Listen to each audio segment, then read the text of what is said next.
오늘 주로 식습관을 말씀드리겠지만 노화 속도를 75%까지도 줄일 수가 있다는 그런 보고가 있고, 좀 더 해야 되는 것들에는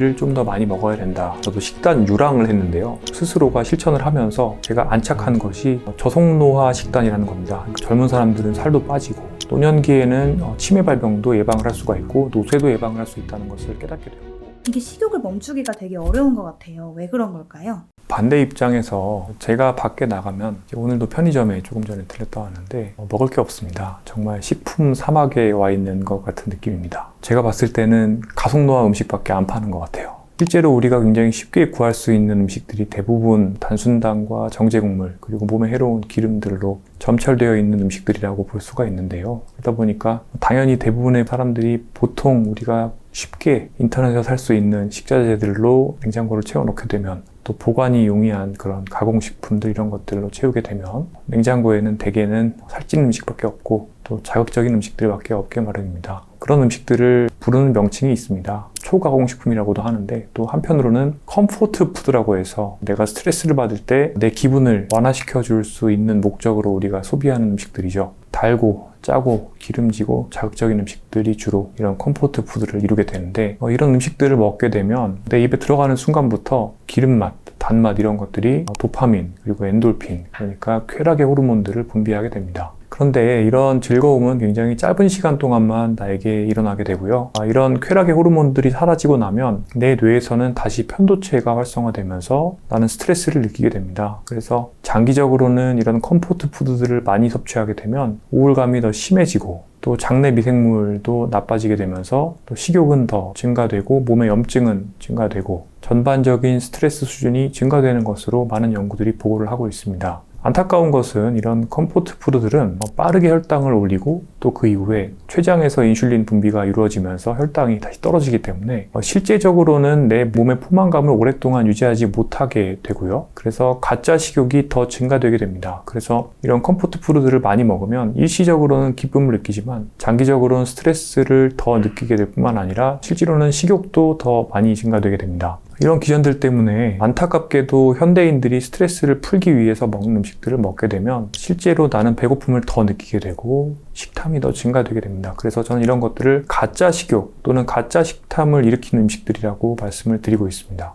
누구나 쉽게 따라할 수 있는 식단을 소개해 주실 수 있나요? 원래는 주로 논문을 쓰고 또 환자를 진료하는 입장이었지만, 나아가서 책을 쓰고 또 여러 가지 유튜브나 또 방송 활동을 하게 된 계기는 우리나라 사람들의 생활 습관에 대한 문제의식 때문이었는데요. 사실 지난 15년 동안 특히 우리나라의 젊은 분들이 신체 활동도 감소되고 있고 또 식사도 갈수록 더 자극적으로 변하고 있고 또 우울감도 악화되고 주관적인 스트레스 레벨도 개선되고 있지 않고 실제로 자살률도 OECD에서 굉장히 높은 수준이고, 또 노화 속도와 직접적으로 연관이 있는 수면 시간이나 출퇴근 거리, 직주 근접성 이런 것들도 굉장히 좋지 않다는 것을 느꼈고, 이런 모든 것들이 악순환을 만들면서 젊은 사람들이 빠르게 나이 드는, 즉 1년에 1년 나이 드는 게 아니라 1년에 1년 이상 나이 드는, 즉 가속 노화를 만들고 있는 분들이 너무 많다라는 것을 느꼈고, 우리나라에 지금 현재를 살고 계신 많은 분들께서 생활 습관을 개선해서 선순환을 만드는 방법을 통해서 노화 속도를 느리게 만들고, 노화 속도를 느리게 만들면 모든 종류의 질병을 예방할 수가 있게 되는데 습관들을 알려드려야 되겠다라는 생각을 하게 되었습니다. 그런 결과로 고민을 하다가 결국에는 한국 사람들이 쉽게 따라할 수 있는 느리게 나이 드는 식습관을 모아서 또 펴내게 되었는데요. 이 식습관의 개념은 기본적으로는 장수 식단으로 잘 알려져 있는 서양의 블루존 식단, 그리고 지중해 식단, 고혈압 예방에 효과가 있는 대쉬 식단의 장점을 모은 마인드 식사라고 하는 치매 예방에 효과가 있다고 알려져 있는 식단이 있는데, 이런 것들을 한국 사람들이 실생활에서 쉽게 적용할 수 있도록 제가 가공을 하고 또 개량을 해서 이런 것들을 책의 형태로 만들어 보게 되었고, 오늘은 그 식단의 요점들을 설명드려 보려고 합니다. 제가 책으로 펴내게 된 한국형 마인드 식사의 요점은 조금 더 해야 되는 것과 덜 해야 되는 것들로 나눠져 있습니다. 좀 더 해야 되는 것들에는 일단은 녹색 채소와 베리류 과일을 좀 더 많이 먹어야 된다라고 이야기를 하고 있고, 견과류를 조금 더 먹으면 좋다라고 얘기를 하고 있고요. 베리류 과일이라고 하면 블루베리, 멀버리, 오디, 스트로베리, 딸기죠. 그다음에 산딸기, 굉장히 다양한 것들이 이 베리류에 포함되어 있는데요. 베리류 과일을 많이 먹는 것과 또 푸른 잎 채소를 많이 먹는 것은 단기간 관찰 연구를 했을 때 인지기능 저하를 예방하는 데 효과가 있기 때문에 여러 가지 또 항산화 물질이 들어있고, 이런 항산화 물질을 실제로 이런 과일의 형태로 드시게 되면 여러 가지 몸에 좋은 효과들, 그러니까 질병을 예방하는 효과들, 그다음에 사망을 예방하는 효과들, 이런 것들이 관찰되기 때문에 이 식단에서는 특히 권장을 하고 있습니다. 한국 사람들은 밥하고 반찬을 주로 먹기 때문에 흰쌀밥을 드시는 것 대신에 콩을 많이 넣은, 또 잡곡을 많이 넣은 콩 잡곡밥을 드시게 되면 이걸 통해서 또 식물성 단백질을 많이 섭취하실 수가 있고 혈당 변동성을 줄이실 수가 있기 때문에 이렇게 밥을 바꿔주는 게 우리가 아침, 점심, 저녁 세 끼를 먹는 식사에서는 가장 중요한 부분이라고 할 수가 있겠습니다. 그리고 이 식단에서는 올리브 오일을 주요한 기름으로 사용할 것을 권고하고 있는데, 이것은 실제로 올리브 오일을 드시는 것이 인지기능 감퇴의 예방, 그리고 여러 가지 만성질환의 예방 효과가 있다는 것이 알려지고 있기 때문입니다. 이 식단에서 줄여야 된다고 말하는 것은 일단 제가 항상 말씀드리는 단순당과 정제 곡물을 섭취를 줄여야 된다 강조를 하고 있습니다. 단순당, 설탕, 그 다음에 액상과당, 과당, 이런 것들인데요. 특히 에디드 슈거라고 해서 첨가당의 섭취를 자제할 것을 촉구하고 있고요. 하루에 설탕 함량 기준으로는 거의 15g 정도까지만 섭취할 것을 이야기하고 있기 때문에 실제 국민건강영양조사에서 우리나라 분들이 드시고 계신 당분 섭취량의 한 4분의 1 정도만 드셔야 된다고 이야기를 하고 있는 거고요. 굉장히 조금만 드시는 게 좋다라고 이야기를 합니다. 이 식사에서는 튀김류, 패스트푸드도 일주일에 한 번 이하, 거의 먹지 말라는 거죠. 최소한으로 섭취할 것을 촉구하고 있습니다. 왜 그러냐면 실은 바깥에서 먹는 튀김이라고 하는 것이 주로는 시드 오일이라고 하는, 가열하게 되면 트랜스 지방으로 바뀌어서 내 몸에 염증을 일으키고 또 인슐린 저항성을 만들게 되는 이런 기름들로 주로 구성되어 있기 때문에 이런 기름들의 섭취를 최소화하는 게 좋다는 것이죠. 이 식단에서 또 줄일 것을 강조하는 것은 붉은 고기입니다. 쇠고기와 돼지고기, 양고기, 이런 것들인데 특히 이런 고기를 가공하게 되면, 그러니까 소세지, 베이컨, 이런 것들은 전체 사망률과 심혈관계 질환, 암 발생률, 이런 것들을 증가시키기 때문에 이런 적색육을 가공한 것들과 적색육 자체를 섭취를 줄이도록 권고하고 있습니다. 방금 말씀해주신 식단을 매일 따라해야 되는 건지 아니면 최소 일주일에 몇 번씩 먹어야 되는지가 궁금해요. 마인드 식단 점수표라는 게 있지만 이 점수표를 너무 열심히 따르기 위해서 내 생활을 정말 철저히 이렇게 옥죄실 필요는 전혀 없습니다. 실제로 15점 만점인데 보통 잘 따르는 분들이라고 우리가 생각하는 보통 10점에서 11점 정도고, 완전히 정크푸드를 드시는 분들이 또 실제 연구에서는 5점 정도, 그다음 중간 정도가 되시는 분들이 한 7.5점 정도가 되는데, 이렇게 10점을 만들기 위해서는 모든 것들을 철저히 매일매일 하셔야 되는 것은 아니고요. 내가 할 수 있는 집에서 먹는 식사라든지 또는 내가 좀 조절할 수 있는 부분들을 노력을 하시면 되겠고, 한국 사람들이 한다고 하면 주로는 이제 밥을, 콩이 들어있는 잡곡밥 드시게 되시면 일단 이것만으로도 2점 정도의 점수를 올리실 수가 있고, 오후 3시에 보통 또는 저녁 9시에 간식을 많이 드시는데 이 간식을 과자 대신에 견과류나 베리류 과일로 바꿔 드시게 되시면 이것만으로도 2점 정도의 점수를 올리실 수가 있고, 또 올리브 오일을 조금 더 섭취하시는 방법으로도 1점 정도의 점수를 올리실 수가 있는데요. 보통 이제 저희 병원에 나오는 직원 식단밥, 보통 일반 회사에서 나오는 직원 식단밥과 비슷한데요. 제가 계산해 봤을 때는 이런 직원 식단밥을 주로 드시면서 또 단순당과 정제국물을 절제하고 과음하지 않고 패스트푸드 줄이고 여기에 약간의 베리류 과일과 견과류를 섭취하는 정도만 해도 사실은 10점, 11점 정도는 충분히 확보를 하실 수가 있습니다. 지금 약을 먹고 계시거나 질병을 갖고 계신 분들도 따라하는데 크게 무리가 없을까요? 실제로 서양에서는 치매를 진단받는 어르신들, 65세 이상 노년 인구, 지병이 많으신 분들이죠. 이런 분들한테도 치매 진단 후에 이렇게 식사하시라라고 교육하는 경우가 많이 있고, 최근에 실제로 이제 미국 의사협회지 자마라는 잡지에 실제 이제 신경과 의사 선생님께서 치매에 걸린 후에 또 본인도 마인드 식사를 열심히 하고 있으며, 그런 결과인지는 모르겠으나 하여튼 인지기능 저하가 생각보다 느리게 진행되고 있다라고 말씀을 하셨는데요. 여러 가지 만성질환을 앓고 계신 분들이 이렇게 따르셔도 굉장히 좋은 식사라고 할 수가 있겠고, 다만 이제 한 가지 좀 더 이제 우리나라 동양인들에서 제가 추가로 강조를 하고 싶은 거는 젊고 비교적 좀 체질량 지수, 그러니까 배도 좀 나오시고 체중도 많이 나가시는 분들은 마인드 식사를 열심히 따라 하시면 체중이 좀 빠지고 또 인슐린 저항성이 좋아지는 그런 경향성이 있는데, 우리나라의 어르신들은 상당히 빼빼 마르신 경우가 많기 때문에 어르신들이 잡곡밥, 콩 많이 넣어서 드시고 하면은 가뜩이나 한 끼 드시는 양이 적어져 있는데 이런 분들이 식사를 너무 제한을 하시게 되고 또 고기도 안 드시고 이렇게 하시면 체중이 너무 빠지고 또 근육이 빠지면서 쇠약감이 악화될 수가 있습니다. 그렇기 때문에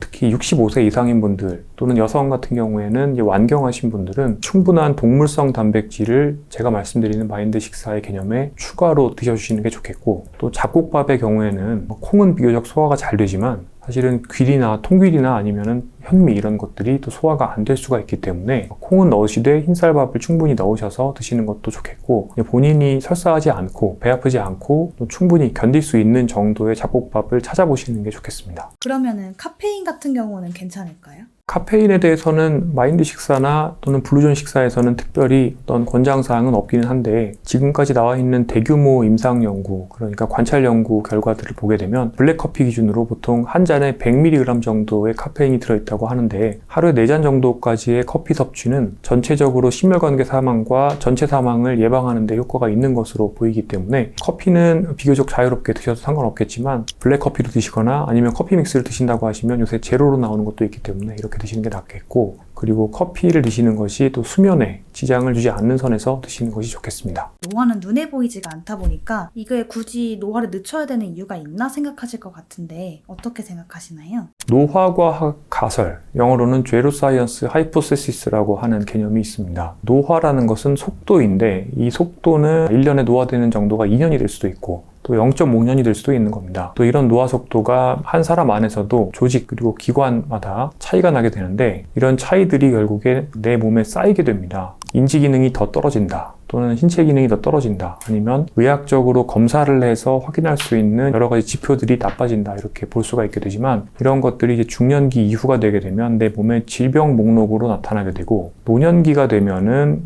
치매, 뇌졸중, 심근경색, 여러 가지 노화와 질병의 결과로 발생하는 심각한 의학적인 문제가 발생하게 되고, 이런 것들이 쌓이게 되면 결국엔 노쇠가 옵니다. 이 노쇠가 오게 되면은 굉장히 오랜 시간 동안 간병인을 쓴다든지 스스로 집 밖에 나가기가 어렵게 된다든지, 그래서 일상생활을 수행하기가 어려워지게 되고 삶의 질이 큰 폭으로 떨어지게 됩니다. 그래서 노화 속도라는 게 수명을 결정하기도 하고 사람들한테 남아있는 기대 여명이라고 하죠. 앞으로 살 수 있는 날들을 결정하기도 하는데, 한편으로는 지금과 같이 거의 여성의 경우에는 이미 평균 수명은 90세가 넘어섰고, 지금 현재 그 65세가 된 여성분들은 사실 날이 27년 정도 남아있다고 봅니다. 이렇게 되었을 때 남은 일생 동안 상당한 기간들을 결국에 침상에서 보내게 될 가능성이 상당히 증가되는 것이죠. 전반적으로 나의 생활 습관이 노화 속도의 한 70% 정도를 결정한다는 것은 사실이고요. 노화 속도를 빠르게 유지하면 더 일찌감치부터 여러 가지 만성질환, 혈압당뇨,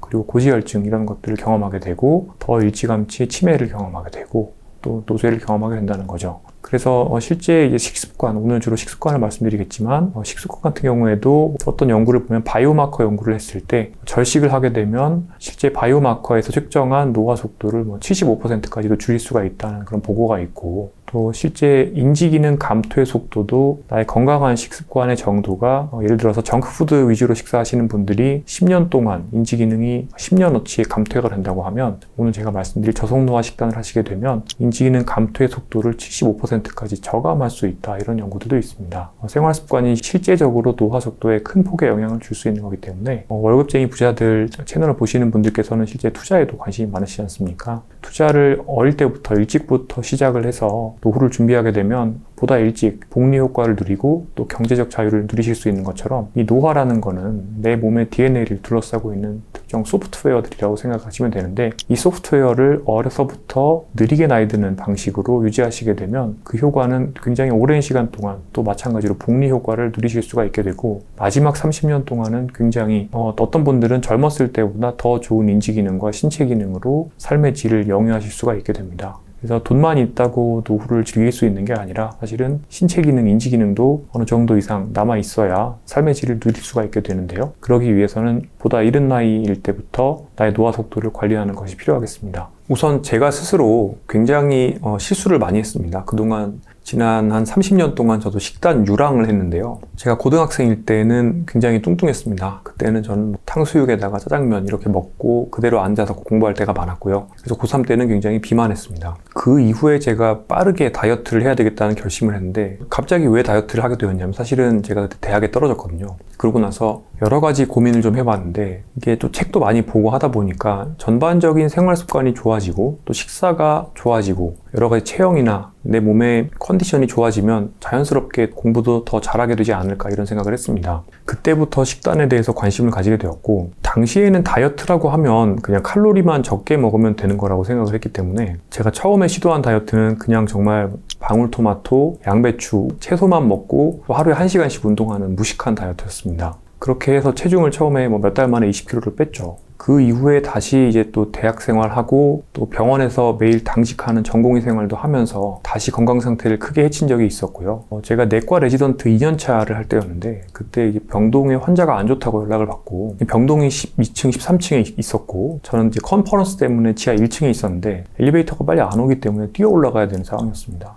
근데 그 당시에 뛰어 올라가다가 한 3층 정도까지밖에 안 왔는데 숨이 너무 찬 거예요. 근데 그때 체중이 제가 또 많이 늘어 있었거든요. 다시 요요를 경험했던 것이죠. 그때 이제 식단을 공부를 다시 했는데 이전에는 내가 먹는 양이 적어야지 살이 빠진다 이렇게 생각을 했다라고 하면 결국에는 내 췌장이 분노하지 않게 혈당을 빠르게 올리지 않는 식사를 하면서 균형 잡힌 식사를 하고 양질의 단백질을 섭취하면서 배부른 다이어트를 하는 것이 결국에는 내 몸에도 좋고 또 요요도 만들지 않고 근육량은 지키면서 지방만 뺄 수 있는 그런 다이어트라는 것을 알게 되었습니다. 그러고 나서 결국에 제가 안착한 것이 저속노화 식단이라는 겁니다. 그러니까 오늘 말씀드렸던 이런 저속노화 식단을 하게 되면 당연히 젊은 사람들은 살도 빠지고 또 만성질환도 예방이 되고 노년기에는 치매 발병도 예방을 할 수가 있고 노쇠도 예방을 할 수 있다는 것을 깨닫게 되었고 이후에 이런 마인드 식사를 제 스스로가 실천을 하면서 어느 순간부터는 충분히 먹고 또 밖에 나가서 사람들하고 술도 한잔하고 고기도 먹고 이렇게 하면서 또 평소에는 또 제가 느리게 다해야 되는 식습관을 유지를 하고요. 물타기라고 생각하실 수 있겠는데요. 어떨 때는 가속노화 식사를 하고 어떨 때는 또 감속노화 식사를 하면서 중용을 지키고 이렇게 하면서 굉장히 식단이 편안해지는 것을 경험을 할 수가 있었고요. 그 시점부터는 더 이상 체중이 갑자기 증가되거나 또는 체성분이 망가지거나 이런 것들을 경험하지 않아도 되게 되었고 상당히 자유롭게 식사를 해도 제 몸의 여러 가지 지표들이 굉장히 안정적으로 유지된다는 것을 알게 되었습니다. 그 이후에 지속형 혈당 감시 장치라고 해서 CGM이라고 요즘에 혈당 패치들 붙여서 다이어트 하시는 분들 많이 계신데 혈당 패치를 붙여서 또 확인을 해보니까 역시나 이 저속노화 식단 그러니까 마인드 식단을 하게 되면 혈당의 변동성도 거의 없게 되고 밥 먹고 나서 혈당이 오르는 것도 없고 당연히 오르는 게 없으니까 또 급락하는 것도 없구나라는 것을 확인을 하게 되었고요. 굉장히 편한 상태를 지난 몇 년 동안 유지하게 되었는데 이런 경험들을 또 모으고 또 환자분들한테도 많이 알려드리게 되고 또 그동안 제가 냈던 책에서는 이론적인 내용들을 알려드렸는데 조금 더 구체적으로 실천을 이제 하기를 원하시는 분들이 이제 많다는 것을 알게 되면서 보다 구체적으로 한식 메뉴, 레시피까지 만들어서 여러분들께 선보이게 되었습니다. 영양제는 건강해지려고 먹는 건데 무작정 먹었다가 암을 유발하는 영양제가 있다고 들었는데요. 항산화 물질이라고 알려져 있는 비타민 A와 비타민 E가 있습니다. 이런 비타민들은 지용성 비타민이고 이런 지용성 비타민을 영양제 형태로 과량 섭취하게 되면 실제로 암 발생이 증가될 수 있고 사망률이 증가될 수 있다는 것이 2000년에서 2010년 사이에 이제 대규모 인구 집단의 연구들 통해서 많이 밝혀졌는데요. 사실은 굉장히 오래된 연구들이죠. 이미 이제 나온 지 15년이 이상 경과된 연구들이고 그래서 영양제의 형태로 과량의 항산화제를 섭취하는 것이 좋을 게 없다는 것은 사실 이미 의료계에서는 잘 알려진 것입니다. 근데 영양제와 관련해서는 여러분들께 꼭 말씀드리고 싶은 것들이 있는데 사람들은 내러티브에 굉장히 예민하게 반응합니다. 영양제의 효과에 대해서는 대부분의 영양제가 사람한테 별다른 이익을 주지 못한다는 게 잘 알려져 있고 쉽게 말해서 가짜 약, 플라세보라는 겁니다. 플라세보라는 것은 그러니까 사람들한테 주게 되면 물론 가짜약 효과에 의해서 약간의 주관적인 효과가 나타날 수는 있지만 대개는 효과가 0, 그러니까 중립적이라는 거고 해도 없고 이익도 없다는 건데요. 물론 과량을 먹게 되면 정말 해가 나올 수가 있죠. 그런데 이렇게 해가 없고 이익도 없는 물질을 먹었을 때 누군가는 큰 효과를 볼 수도 있습니다. 왜냐하면 정규분포이기 때문에 예를 들어서 주사위나 또는 동전을 던졌을 때 정규분포의 곡선을 이렇게 만들어 보시게 되면 항상 극단값이 나오게 되고 그 극단값 중에는 예를 들어서 나의 암이 완치되었다 또는 컨디션이 너무 좋아졌다 이렇게 말씀하시는 분이 나올 수가 있고요. 근데 이런 분들의 사례 이런 것들을 내러티브 이야기로 만들어서 이 이야기를 가지고 마케팅을 하게 되면 사실 사람들은 여기에 굉장히 후킹, 굉장히 잘 반응하게 됩니다. 근데 문제는 이런 가짜약 효과는 많은 돈을 내게 되면 효과가 더 좋아지는 특성도 있습니다. 실제로 부적도 비싼 부적이 효과가 더 좋다 이렇게 생각하시는 분들 많이 있잖아요. 사실 영양제도 거의 비슷하다고 보시면 되겠는데 그래서 영양제를 마케팅 하시는 분들께서는 이런 특징들을 이용해서 굉장히 전략적으로 사람들의 심리를 이용해서 내러티브한 것들과 또 가격, 그러니까 비싼 느낌, 고급스러운 느낌을 조합하고 이렇게 해서 또 신뢰감을 줄 수 있게 또 가운 입고 나오는 의사 선생님들, 쇼닥터라고 얘기를 하죠. 이런 분들을 활용을 해서 실제로 연구를 해보아도 별다른 효과가 없는 굉장히 효과를 큰 것처럼 이야기를 합니다. 물론 또 법을 어겨서는 안 되기 때문에 굉장히 조심스럽게 하긴 하지만 이제 이런 이야기들을 또 듣고 싶은 것들 위주로 들으시다 보면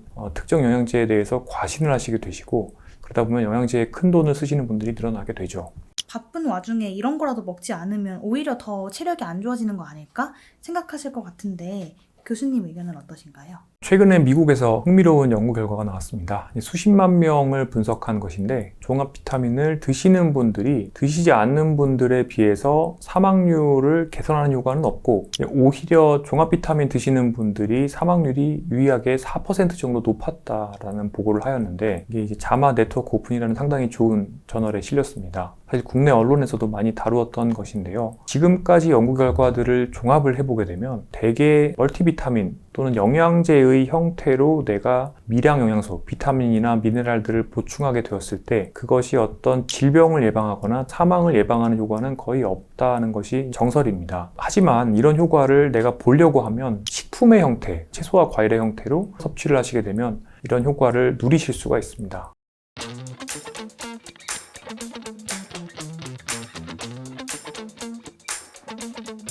예를 들어서 항산화제를 우리가 드신다고 했을 때도 이런 항산화제 예를 들어서 비타민C가 대표적이죠. 영양제의 형태로 드셨을 때는 폐암을 예방하는 효과가 없습니다. 하지만 식품의 형태로 비타민C를 드시게 되시면 폐암을 예방하는 효과가 나타납니다. 그렇기 때문에 지금까지 연구 결과들을 종합해보면 첫 번째, 미량 영양소는 채소와 과일의 형태로 째로 드시는 게 더 좋습니다. 두 번째, 영양제라는 것은 일단은 건강기능 식품의 형태로 대부분 나오기 때문에 이 식품이라는 것은 어떤 약효가 있어서는 원래 안 되고 약효가 있다는 것은 필히 부작용을 동반하기 때문에 유의미한 생물학적인 효과를 낼 수가 없습니다. 그렇기 때문에 나한테 도움이 될 가능성이 별로 없습니다. 그래서 영양제의 형태는 별로 도움이 되지 않는다라는 것이 지금까지 결과를 모아놓은 정설이라고 보시면 되겠습니다. 그럼 사람들이 좀 섭취하면 좋을 식품들을 몇 개 알려주시면 어떨까요? 앞선 영상에서 베리류 과일을 많이 드시면 좋다라고 말씀드렸는데 베리류 과일에는 굉장히 다양한 항산화제들이 들어있습니다. 그런데 항산화제뿐만 아니라 실은 이 식품에는 특히 과일에는 굉장히 많은 양의 섬유질도 들어있고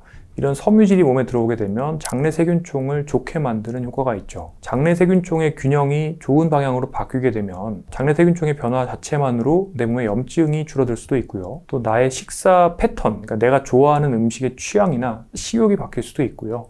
내 몸의 대사 시스템의 특성도 바뀔 수가 있습니다. 나아가서 사실 아직까지 우리가 식품에 어떤 것들이 들어있는지를 정확하게 다 알고 있지 못합니다. 그러니까 이걸 이제 unknown, 전혀 모르는 어떤 것들을 모르는지도 모르는 상태라고 말씀을 드리는데 그래서 우리가 알고 있는 영양 성분들만 뽑아내서 그런 것들을 영양제로 만들어 봐야지 별 효과가 없는 건데 이제 극단적인 케이스로 사실 비타민 D가 있습니다. 예전에 자연 상태에서 지내시는 분들을 그러니까 비타민 D라는 게 영양제로 드시지 않던 시절에 비타민 D의 체내 농도가 높은 분들은 장기적으로 봤을 때 인지 기능도 좋고 노쇠도 예방이 되고 또 기분도 좋고 사망할 가능성도 낮습니다. 이거 왜 그러냐면 비타민 D가 높은 사람들은 외부 활동을 많이 하는 사람들이니까 당연히 근력도 좋을 것이고 사람도 많이 만날 가능성이 높고 또 햇볕을 보면 우울증이 좋아지기 때문에 또 우울증이 좋아지면 또 집에서 식사로 잘 하실 가능성이 높고 모든 것들이 선순환을 만들 수 있겠죠. 근데 안타깝게도 NEJM, 뉴 잉글랜드 저널 오브 메디신이라는 굉장히 좋은 잡지에 실렸던 바이탈이라는 비타민 D 연구가 있는데 이 연구에서 비타민 D를 정제 형태로 투여를 하였을 때 이렇게 비타민 D를 보급하는 경우에는 이와 같은 자연 상태에서 비타민 D가 높은 사람들에서 나타나는 효과가 관찰되지가 않습니다. 당연하죠. 왜냐하면 태양과 비타민 D 사이에 있는 여러 가지 신체 활동이나 또는 사람들을 만나는 것, 우울증 개선 효과 이런 것들은 비타민 D의 정제로는 사실은 만들어낼 수가 없는 것이거든요. 영양제는 대부분 이런 특성을 가지고 있습니다. 그렇기 때문에 기본적으로 식사가 굉장히 중요하다는 것이고 아직까지 식품 안에 들어있는 것 중에 우리가 또 모르는 것들이 많기 때문에 결국에 균형 잡힌 식사가 중요하다고 말씀을 드리는 거고요. 그런 면에서 제가 굉장히 안타까운 지점이 하나 있는데 국민건강영양조사 데이터를 보게 되면 지난 10년 동안 우리나라 사람들이 규칙적으로 영양제를 섭취한다라고 보고하는 비율이 약 2배 정도로 늘었습니다. 3명 중에 2명, 약 70%가 규칙적으로 영양제를 섭취하고 있습니다. 안타깝게도 규칙적으로 채소와 과일을 하루에 500g 이상을 매일매일 섭취한다라고 응답하는 분율은 최근에는 25%까지 감소가 되었습니다. 물론 1인 가구의 증가, 그 다음에 물가가 오르면서 또 채소와 과일을 구입하기가 더 어려워지고 또 보관도 어렵다고 느끼시는 분들도 많이 있고요. 나아가서 영양제와 관련된 마케팅이 갈수록 더 이제 가열차지기 때문에 이런 변화들이 생긴다고 볼 수가 있겠는데요. 영양제의 효과에 비해서 채소와 과일을 직접 먹었을 때 효과가 훨씬 더 좋다는 것을 고려해보면 굉장히 안타까운 변화라고 할 수가 있겠습니다. 제가 알기로는 임산부는 이제 엽산이나 철분을 먹어야 된다 이런 말이 있잖아요. 그러면 오히려 괜찮은 영양제도 있을까요?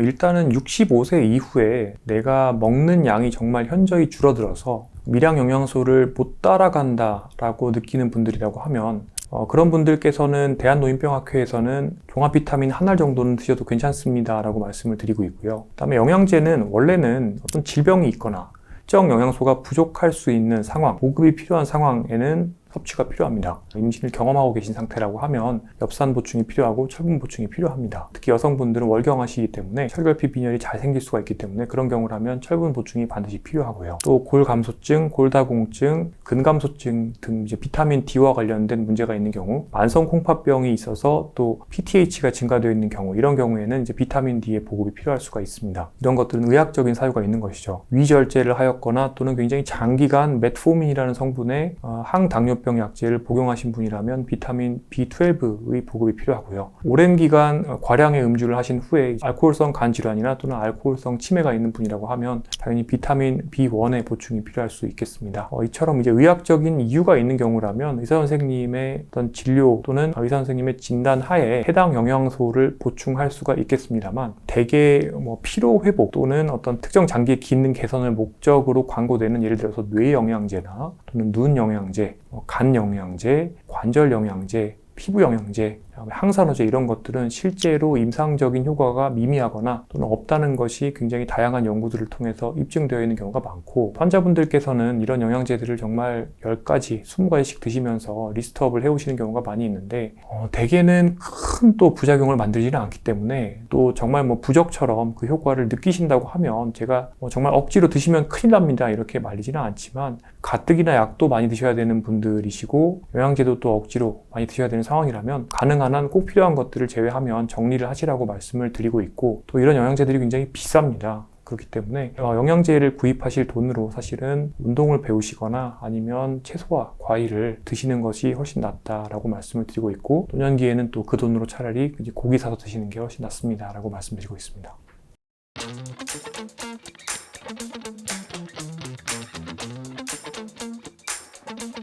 그러면은 영양제 섭취 대신 교수님도 진짜 하고 계신 루틴을 소개해 주실 수 있으실까요? 네, 우선 많은 분들께서 활성산소에 대해서 걱정이 많으시고 약국 같은 데 가서 틀어져 있는 비디오를 보면 활성산소가 만악의 근원처럼 나옵니다. 그런데 활성산소의 농도가 굉장히 높게 되면 사실 세포가 죽죠. 그런데 현대인들은 내장기관 입장에서 봤을 때는 활성산소의 부족 상태라고 보셔야 됩니다. 그러니까 운동을 해서 우리가 만들어낼 수 있는 정도의 건강한 활성산소는 미토호르메시스라고 해서 고장난 미토콘드리아를 태워버리는 굉장히 건강한 기작들이 일어나게 되는데 이런 것들은 오히려 노화 속도를 느리게 만들어줍니다. 내 편이 되는 활성산소들은 만들어주는 것들이 필요하겠고요. 그러면 어떤 상황들이 해로운 활성산소를 만드느냐? 첫 번째가 선크림 안 바르고 외부 활동 많이 하시게 되면 피부는 피부 노화를 만드는 활성산소가 많이 생겨나게 됩니다. 그렇기 때문에 선크림은 바르시는 게 좋고요. 두 번째로 과음하시게 되시면 아세트알데히드라는 물질이 내 몸에 활성산소를 많이 만들게 되는데 이런 것들은 몸에 해로울 수가 있고 또 흡연 지속하시게 되시면 해로운 종류의 활성산소가 많이 생기게 됩니다. 그 다음에 가속노화 음식으로 꼽는 단순당과 정제국물 그리고 트랜스지방 이런 것들 많이 드시게 되시면 비정상적으로 활성산소가 생성될 수 있는데 이런 것들은 기본적으로 식습관, 생활습관 개선을 통해서 활성산소를 줄이시는 게 맞고요. 이러한 활성산소를 영양제를 통해서 내가 개선할 수 있다. 아직까지 입증된 바가 없기 때문에 또 기전적으로도 굉장히 모호한 면이 많기 때문에 추천드리지는 않습니다. 그래서 저는 일단은 운동을 열심히 하고 있고 운동할 때는 선크림은 지금은 바르고 있습니다. 그리고 저는 채소와 과일을 적어도 하루에 권장량 수준까지는 먹기 위해서 집에서 노력을 하고 있고요. 특히 주말에 밖에 안 나가고 집에 있을 때는 샐러드 위주로 식사를 하려고 노력을 하고 있고 그 다음에 추가하자면 황산화 물질이 정말 얼마나 이로운지에 대한 그런 근거는 불명확하지만 베리류 과일이 가지고 오는 여러 가지 효과들은 입증되어 있기 때문에 저는 베리류 과일들을 섭취하기 위해서 노력을 하고 있습니다.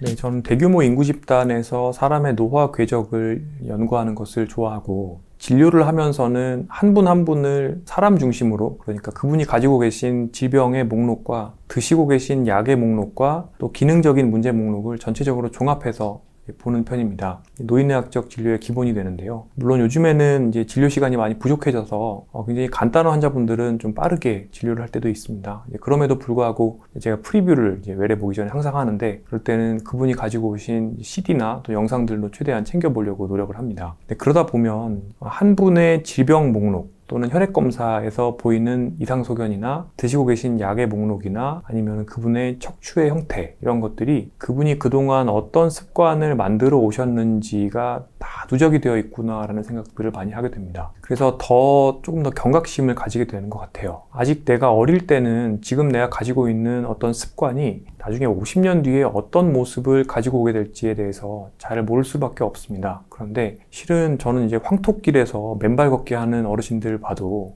저분들이 저런 자세로 걸으시면 10년 뒤에는 이제 어떤 관절에 무리가 되겠구나 또는 어디가 아프겠다 이런 것들이 이제 예측이 좀 되거든요. 그러다 보니까 이제 보통 사람들이 습관을 가지고 있고 그 습관이 예를 들어서 우리가 사막을 걷는다고 했을 때 우리가 목표 지점이 있고 그 목표 지점에서 1도만 왼쪽으로 틀어져도 사실은 100km를 가게 되면 굉장히 큰 오차를 만들게 되는데 그런 것처럼 어떤 젊은 사람들의 습관이 30년, 40년 누적되었을 때 그런 것들이 노년이 되었을 때는 굉장히 크고 무서운 그리고 굉장히 나한테 고통을 주는 결과들을 만들어낼 수 있겠구나 이런 생각들을 많이 하게 됩니다. 이제 그런 것들이 특히 나의 근골격 시스템이나 아니면 인지 기능에 영향을 주게 되면 큰 폭으로 삶의 질에 영향을 줄 수가 있게 되는데요. 그렇기 때문에 특히 아직은 노년이 아니신 분들한테 더 말씀들을 많이 드리려고 노력을 하고 있고 젊어서부터 건강 포트폴리오를 만들고 식습관의 중용을 찾는 게 중요하고 또 운동에도 포트폴리오를 만드는 게 중요하고 제가 그래서 특히 한국 사람들 젊은 분들이 먹어야 되는 영양제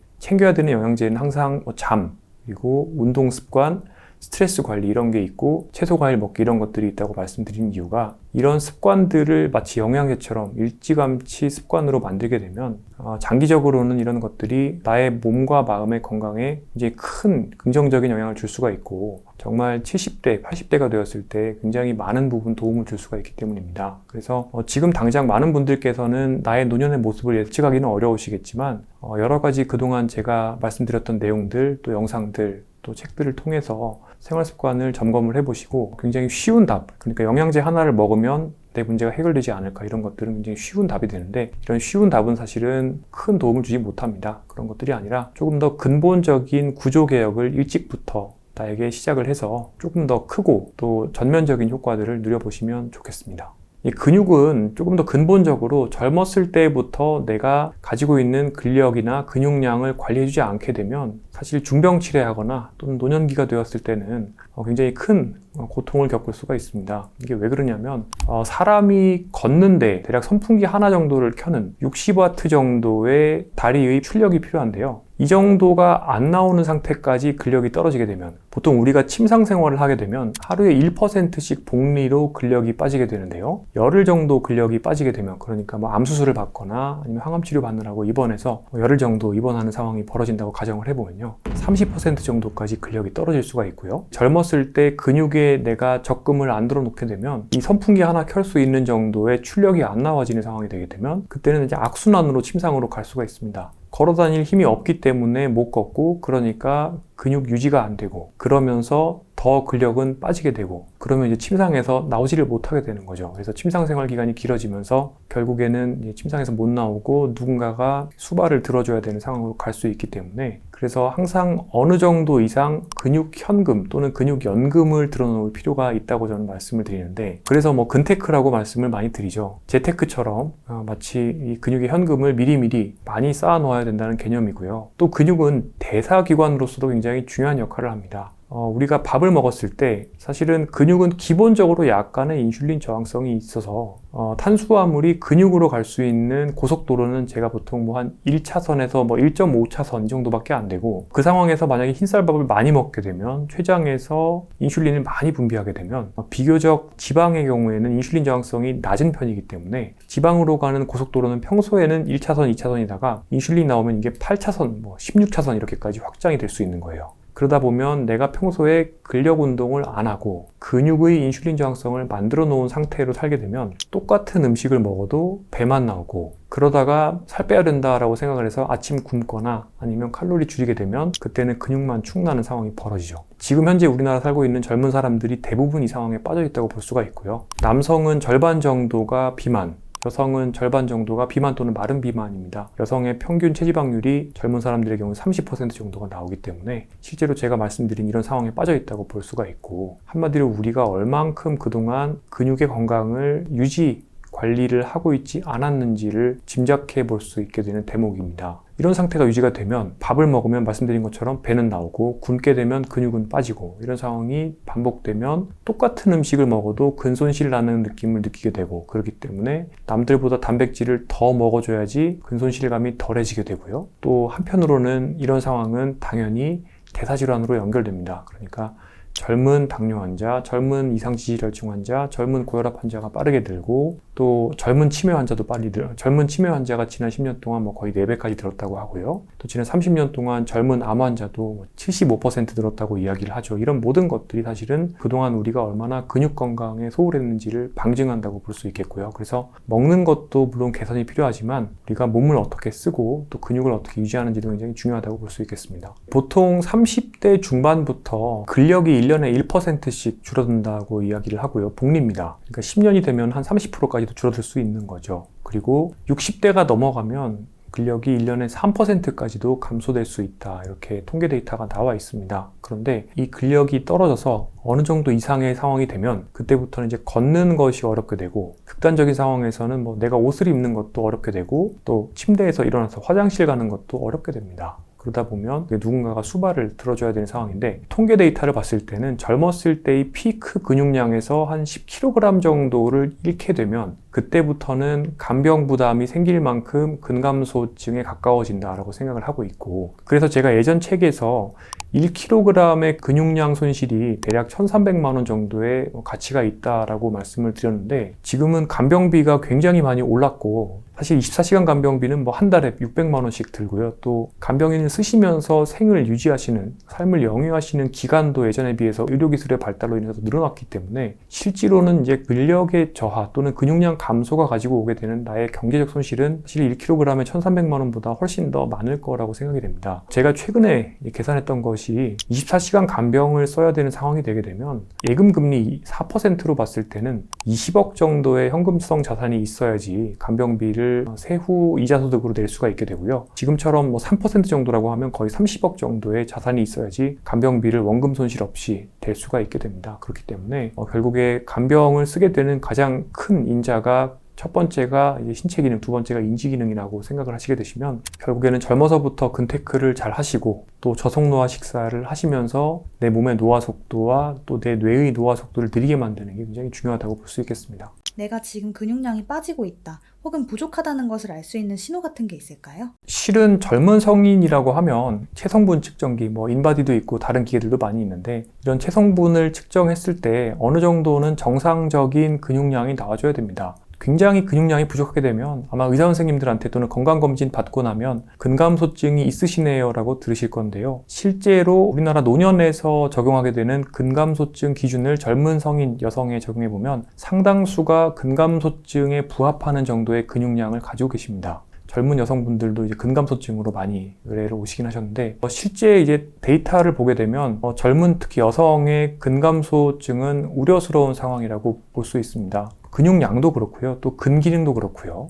실제로 젊은 여성들이 보면 위식도 역류가 생긴다. 그다음에 소화가 안 된다, 변비가 생긴다, 또 여기저기 목이나 허리가 아프다 이런 것들이 대부분 사실 코어 근육이 취약해져서 나타나는 증상이고요. 또 여성분들 중에 콜라병 못 여는 분들도 많이 있고 생수병 못 여는 분들도 많이 있죠. 이 정도가 되면 사실 굉장히 문제가 있는 겁니다. 건강검진을 통해서도 알 수가 있지만 일상생활에서 내가 여러 가지 소화가 안 되고 복식호흡이 어렵기 때문에 숨을 가슴으로 쉬고 있고 그래서 불안감이 생기는 분들도 있고요. 젊은 여성분들이 갑자기 이유 없이 변비나 이런 것들이 생긴다라고 하시면 사실은 나의 코어 근육이나 이런 것들 확인해 보실 필요가 있겠고 그래서 근육량뿐만 아니라 사실은 근기능도 중요한데 운동 전문가분들을 한 번 정도는 만나보시고 실제 내 몸의 근골격 시스템의 관절 가동 범위나 또는 근육의 밸런스나 또는 근력 이런 것들 테스트를 받아보실 필요가 있고 젊은 분들이라고 하시면 운동 전문가분들한테 레슨을 따로 받고 계시지 않은 분들이라고 하시면 한 번 정도는 국민체육진흥공단 KSPO에서 운영을 하는 국민체력 100이라고 하는 프로그램이 있습니다. 프로그램에 참여하시게 되시면 심폐지구력, 순발력, 그리고 관절 가동 범위와 같은 여러 가지 지표들을 통해서 단순히 근력이나 근육량뿐만 아니라 나의 전반적인 근골격계 성능을 점검을 받으실 수가 있고요. 또 어떤 운동을 하셔야 되는지에 대해서 처방도 받으실 수가 있기 때문에 이런 프로그램들 무료로 이용하시고 점검을 한번 해보시면 굉장히 도움이 많이 되겠습니다. 근육량을 키우기 위해서 오늘부터 따라할 수 있는 방법을 몇 개 소개해 주시면 어떨까요? 기본적인 자세부터 말씀을 드리고 싶습니다. 첫 번째는 내 몸을 이동수단이라고 생각을 하는 것입니다.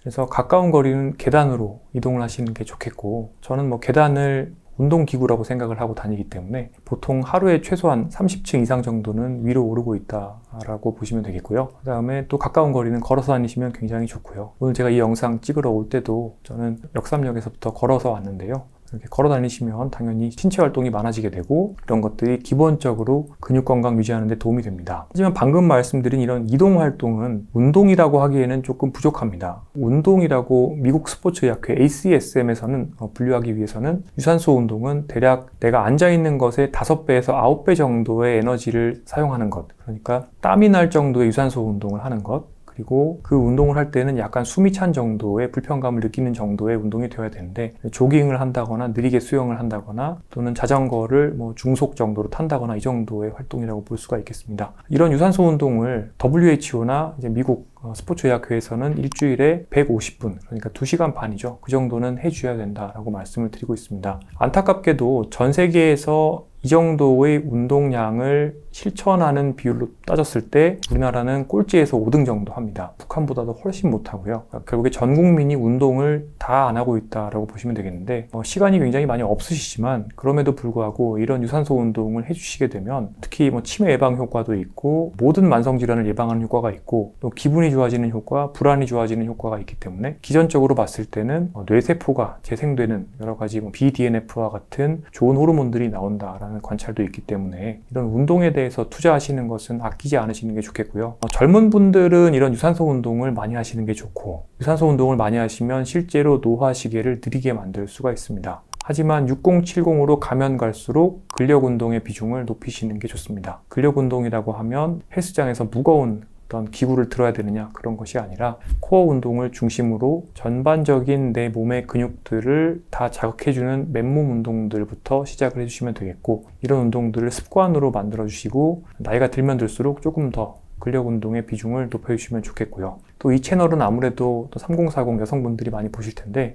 35세 정도가 되면 그때부터는 내 몸의 관절 가동 범위가 줄어들게 되면서 대략 내 관절 입장에서의 또 무료 구독 기간이 끝납니다. 이때부터 목이나 허리 아프시고 어깨 아프신 분들 굉장히 늘어납니다. 이런 것들 근골격계 질환들 발생하는 것을 예방하기 위해서 고관절, 엉덩이 관절, 그다음에 견관절, 어깨관절, 흉추 가동 범위를 비롯해서 전반적인 관절 가동 범위를 정상화하기 위해서 전문가의 도움을 받아서 운동 습관을 만드시는 노력을 하시고요. 또 앉는 자세나 서는 자세 같은 것도 점검을 해보시는 것들이 좋겠습니다. 이제 많은 분들이 바빠서 운동을 못한다라고 말씀을 하시는데 실제 현대 직장인들이 최근 데이터를 보면 스마트폰 어플리케이션 사용하는 시간이 하루에 5.2시간입니다. 가짜 피로 때문에 댁에 가시면 스마트폰과 함께 침대와 한 몸이 되시는 경우가 많은데 그때 신체 활동을 해주셔야 되고요. 운동에 돈 쓰시는 거 굉장히 익숙하지 않다고 생각하시는 분들이 많고 또 어려워하시고 또 두려워하시는 분들이 많은데 운동에 돈 투자하시고 또 시간 투자하시는 것은 정말 뭐 100배, 1000배로 돌아온다라고 생각을 하시면 되겠고 특히 운동에 대해서는 전문가와 상담을 하시는 게 반드시 필요한데요. 이게 제가 요즘에 어떤 비유를 드냐면 여러분들 머리 깎으실 때도 반드시 전문가에게 머리를 깎아달라고 하시잖아요. 그렇게 해서 몇만 원씩 쓰시는데요. 물론 제가 이제 미용사를 절대 비하하는 것은 아니지만 우리가 외모와 관련된 머리를 깎을 때는 굉장히 돈을 많이 쓰는데 또 파마할 때는 몇십만 원씩 내시는 분들도 있고요. 그런데 사실 내 몸의 근골격계 시스템은 아까 말씀드렸듯이 20억 또는 30억짜리 굉장히 중요한 자산입니다. 이 자산을 관리하시는데 대부분의 분들이 이제 뭐 운동 동작 하나만 알려달라 또는 어떤 유튜브 보고 따라하면 되냐 이렇게 말씀하시는 경우가 많습니다. 하지만 사람마다 관절 가동 범위가 천차만별이고 또 근육의 과발달된 부위와 취약한 부위가 또 천차만별이기 때문에 반드시 개인화된 운동의 조언이 필요하겠고 또 한 가지 운동 동작을 한다 하더라도 사람마다 그 동작을 제대로 따라하지 못하게 되면 오히려 개인적으로 관절에 또는 근육 시스템의 불균형을 더 악화시킬 수 있기 때문에 반드시 전문가분들과 상담하시는 것을 추천드리고 싶습니다. 유독 작년과 올해 사이에 우리나라의 미래가 어둡고 또 그 미래가 어두운 이유는 65세 이상인 인구가 증가되고 사람이 65라는 숫자를 넘어서게 되면 그때부터는 돌봄 요구가 있고 또 사회활동도 하기 어려워지고 소비도 안 한다. 그런 어떤 뭐 90년대 또는 2000년대 초반적인 가정을 가지고 미래를 점쳐본 다음에 출생률이 줄고 노인이 증가되니까 우리 사회는 망할 수밖에 없다. 이런 이야기들을 너무 많이 하시는 것 같습니다. 그런데 실은 이제 이 영상 보시는 분들께서 마인드셋을 바꿔주셨으면 하는 것은 무엇이냐면요. 내가 나의 노화를 어떻게 생각하느냐, 나의 노년을 어떻게 긍정적으로 생각하느냐에 따라서 나의 노년은 크게 달라질 수가 있고요. 65라는 숫자를 잊어버리고 나의 노년을 성장 마인드셋으로 받아들이게 되면 젊었을 때보다 더 나은 신체 기능과 인지 기능으로 노년기를 영위하실 수가 있게 될 수 있습니다. 그렇게 된다고 하면 사실 65라는 숫자와 무관하게 70대, 80대에도 젊었을 때와 마찬가지로 사회활동을 할 수가 있고 또 친구들과 맛있는 것도 먹을 수가 있고 또 즐거운 경험도 할 수가 있게 됩니다. 근데 그렇게 하기 위해서는 사실은 젊었을 때부터 나의 노화 궤적을 조금 더 성장시키는 방식으로 특히 근력이나 인지 기능과 관련된 여러 가지 노력들을 해주시면 좋겠고요. 그래서 근테크라는 것이 다만 내가 간병 부담 또는 어떤 돌봄 요구를 피하기 위한 그런 개념뿐만이 아니라 내가 80대나 90대가 되었을 때 그때 가서 내가 하고 싶은 것들을 더 즐겁게 하기 위해서 어떤 자산을 만들어 놓는다라는 관점으로 접근을 해보시면 좋겠고 그래서 노년에 대해서 너무 부정적으로 보지 마시고 또 노화라는 것도 나한테 오지 않았으면 좋겠는 것, 피하고 싶은 것 이런 관점보다는 내가 더 나의 기능들을 쌓아나가서 내가 더 즐겁게 영위할 수 있는 그런 기간이다라는 생각을 가지고 건강관리를 조금 더 일찍부터 챙겨보셨으면 좋겠습니다. 이번에 저속노화 식사법이라는 신간을 새로 출간하셨는데요. 이 영상을 보고 계신 분들께 어떤 메시지를 좀 전달하고 싶으신지가 궁금합니다. 제가 강연을 가거나 아니면 또 저한테 진료를 받으러 오신 분들 항상 마지막에 질문하시는 것들을 보면 그래서 뭘 먹으면 되나요?로 질문을 하시는 분들이 많습니다. 제가 이전에 여러 가지 책들에서 개념적으로 어떻게 드시는 것이 좋습니다에 대해서는 말씀을 드렸지만 정말 이분들이 원하시는 것들은 조금 더 구체적이고 손을 잡고 제가 가르쳐드리기를 원하시는 것 같았고요. 그래서 그동안 또 트위터나 또는 유튜브 답글에서 제가 만났던 여러 가지 질문들이나 사람들이 궁금해하시는 것들을 모아서 그런 내용들을 중심으로 실제로 답답해 하시는 것들을 해소해 드리려고 노력을 했습니다. 한편으로는 제가 말씀드렸던 예를 들어서 단순당과 정제 국물을 끊으셔야 됩니다. 또는 콜라 사이다 끊으셔야 됩니다. 이런 것들을 따라 하시고 실제로 체중을 10kg 이상 빼시거나 또는 만성질환들이 없어졌다 이렇게 하시면서 강의 같은 데 가면 꼭 찾아오셔서 감사 인사하시는 분들이 있는데 그때마다 제가 굉장히 보람을 많이 느꼈습니다. 또 그런 경험들에 제가 조금 더 용기를 얻고 지금까지 물론 악플도 많이 경험을 했지만 지금까지 여러분들이 궁금해하셨던 내용들 위주로 최대한 구체적이고 쉽게 한국 사람들이 일상에서 얻을 수 있는 재료들을 중심으로 실천하실 수 있는 매뉴얼을 만들려고 노력을 했고요. 그래서 내가 어떻게 먹어야 지속 가능하게 다이어트도 하고 또 만성질환도 예방을 하고 궁극적으로는 노화도 예방할 수 있을지에 대해서 고민하는 분들이 많을 텐데요. 이런 분들께서 한번 책에 관심을 가져주시고 또 읽어봐 주시면 실생활에 도움이 되실 수 있을 것 같습니다.